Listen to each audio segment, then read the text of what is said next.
एक राजा था। उन्हें पशु पक्षियों से बहुत प्यार था। वे पशु पक्षियों से मिलने के लिए वन में जाया करते थे। हमेशा की तरह एक दिन राजा पशु पक्षियों को देखने के लिए वन में गए।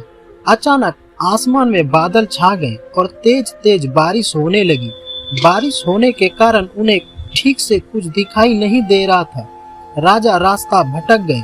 रास्ता ढूंढते ढूंढते किसी तरह राजा जंगल के किनारे पहुंच ही गए। भूख प्यास और थकान से बेचैन राजा एक बड़े से पेड़ के नीचे बैठ गए। तभी राजा को उधर से आते हुए 3 बालक दिखाई दिए। राजा ने उन्हें प्यार से अपने पास बुलाया। बच्चों, यहाँ आओ, मेरी बात सुनो। तीनों बालक हंसते खेलते राजा के पास आ गए।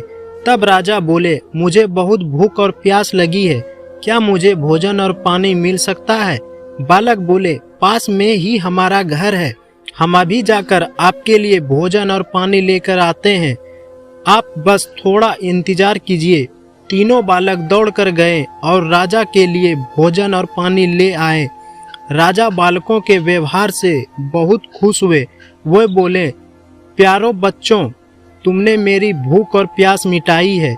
मैं तुम तीनों बालकों को इनाम के रूप में कुछ देना चाहता हूँ।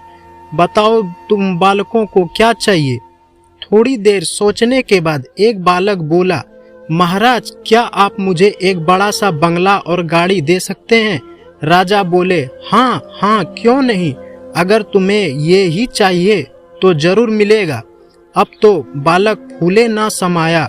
दूसरे बालक भी उछलते हुए बोला, मैं बहुत गरीब हूँ, मुझे धन चाहिए जिससे मैं भी अच्छा खा सकूं, अच्छे अच्छे कपड़े पहन सकूं और खूब मस्ती करूं।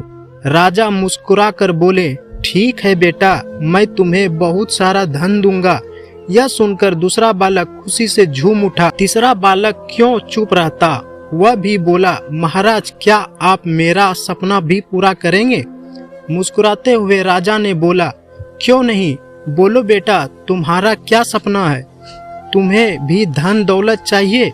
नहीं महाराज, मुझे धन दौलत नहीं चाहिए। मेरा सपना है कि मैं पढ़ लिख कर विद्वान बनूं। क्या आप मेरे लिए कुछ कर सकते हैं? तीसरे बालक की बात सुनकर राजा बहुत खुश हुए।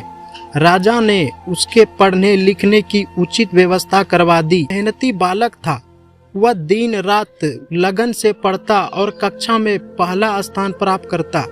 इस तरह समय बीतता गया। वह पढ़ लिख कर विद्वान बन गया। राजा ने उसे राज्य का मंत्री बना दिया। बुद्धिमान होने के कारण सभी लोग उसका आदर सम्मान करने लगे। इधर जिस बालक ने राजा से बंगला और गाड़ी मांगी थी, अचानक बाढ़ आने से उसका सब कुछ पानी में बह गया।